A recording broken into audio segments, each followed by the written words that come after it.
Spider-Man, one of Marvel's biggest and most popular characters. In fact, I think I would say it's one of their own most popular and most biggest characters of all time.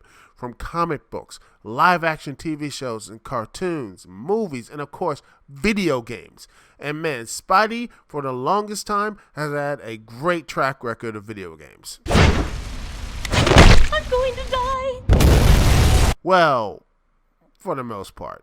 But anyway, what I'm trying to say is that when Spider-Man goes in the world of video games, it's a fun time. And hey, you know what? Since Spider-Man Far From Home recently came out and made $1 billion, I figure why not do a review that has Mysterio as the main villain and also has different Spider-Man team up to take him down. To remind you of another great Spider-Man movie. So yes, ladies and gentlemen, I'm going to be taking a look at the Xbox 360 classic known as Spider-Man Shattered Dimensions.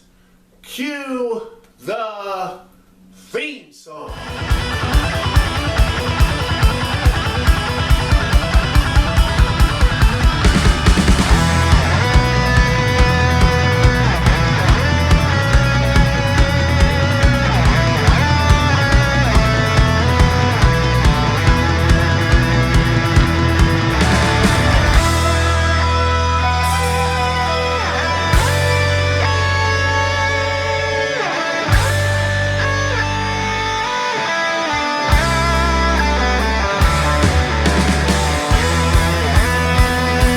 Game starts off with a fun narration with the man, Stan Lee. Believers, watch as once again frightening forces are at work in our world, ready to wreak havoc with our very existence. Anyway, we have Mysterio stealing a mystical artifact called the Tablet of Order and Chaos at the museum.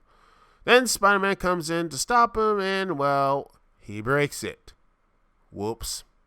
And then Mysterio escapes with the part of it, and then Madam Web shows up and tells Spidey how he screwed up. Already. The Tablet of Order and Chaos is the most powerful of all the mystic artifacts in the world, and you shattered it. You know, it's funny. You know how they say this tablet is so mystical, so powerful. Why isn't Doctor Strange looking after it in the Sanctarium Sanctorum? If this was so powerful. But if he did, there wouldn't be a game. So anyway, let's continue on with the story. So Spidey, in his grand wisdom, punched the tablet so hard that it split off to 3 different dimensions. So yeah, so not only Spidey broke this, well, pretty much expensive tablet, but it also, well, mystical as well. And not only in his dimension, but in 3 other dimensions as well. So in layman's terms, Spidey... You blew it! Moving on, let's get into the other Spider-Man in this game. You have Ultimate Spider-Man, who's wearing the black suit. Otherwise, he'll be dressed pretty much the same as the base Spider-Man here. So they had to do something different here.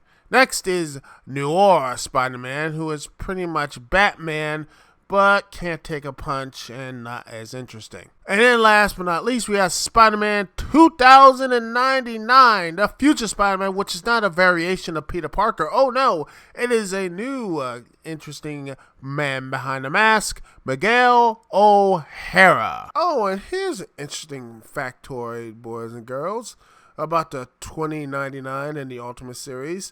That something they have in common is that when they both shuttered and closed the doors, who survived? That's right, Thor's hammer. No, okay. Spider-Man 2, but come on, you know Marvel could put anyone in that suit and it still make bank. But let's get back into the games, shall we? More importantly, the gameplay. This Spider-Man game is different from most of them, as it's not an open world where you take down random criminals, save kids' balloons, or just suck the life force from random people. Anyway, this game is linear and more of a 3D brawler with some stealth mixed in. Guess who has the stealth on lockdown? Before we get into that, Spidey, here's the one I had the most fun with. Yep, the Ultimate Spider-Man with the Venom suit. And with that suit, he takes down anyone in his rage. And when he rages out, oh man, it's so much fun taking down a bunch of mooks. Second favorite Spidey is Spidey 2099, with his accelerated vision to slow things down and dodge missiles and nice freefall segments that are fun and where I hit things constantly. Third is Spidey Noir, who is, well, Batman Light. I'm not the first guy to point that out, but yeah, I know it's not an original hot take, but the one thing I don't like about this campaign, the Spidey Noir campaign, is the action segments, funny enough. I know the stealth is pretty much copy and paste from Batman Arkham series, but the one thing I do like about the Arkham series is that the action and the stealth seem to flow a lot better. The stealth scenes in that series, and the action felt more of a complementary stuff. That you feel like, well, Batman is not only an ass kicker, but he also is a very good ninja as well. This Spidey Noir, it feels like he's trying to do the same thing, but the way the gameplay is, I don't think it helps it. The gameplay here it feels just disconjointed. And it doesn't help the fact that in the majority of the Spider-Man Noir campaign, the bosses, you have to utilize stealth for the most part. If you don't, you'll get your butt kicked. So, honestly, that's one of the main flaws in the game here, is the lack of just continuity in this Spidey Noir gameplay. It's like the stealth is good, but the action sequences are just... I don't know, it feels like they're part of the game, but it just feels like you didn't really need to put this stuff in this campaign. Another issue I have with the game is the based version of Spider-Man, the Amazing Spider-Man, who's just there. It just feels like he's not interesting enough. There's nothing really interesting about the Amazing Spider-Man. The one person that people were like, hey, Amazing Spider, that's all. A lot of people love the Amazing Spider-Man, and you do nothing with him. Everyone else has an interesting gimmick and theme. This character doesn't have an interesting gimmick and theme.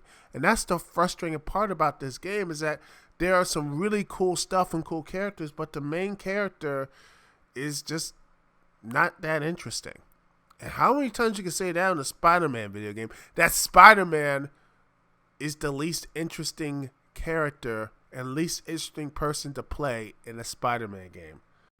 Besides all that stuff, and there are some more negatives coming, the game does one thing really right, and that is the bosses.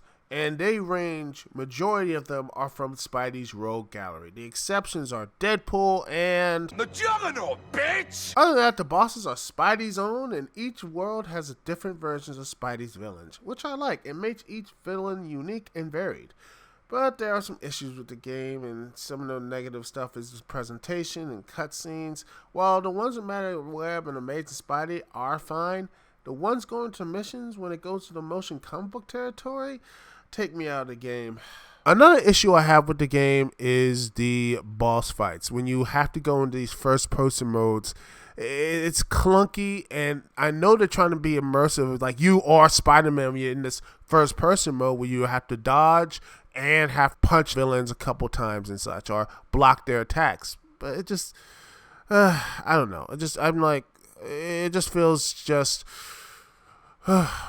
clunky, and that's what it is. It's a clunky addition to the game, and I understand they're trying to be innovative and trying to make sure that you're Spider-Man. You want to be something interesting and different, but to me, the best interesting and different version of this type using the bosses, well, the Spidey Noir, is using stealth to take down the villain. So I honestly think that was a great idea for the Spidey Noir campaign. But as for the first person punching and dodging, I didn't like it then, and I still don't like it. It just seems like a terrible gimmick, and honestly, it just distracts me from the gameplay, in my personal opinion.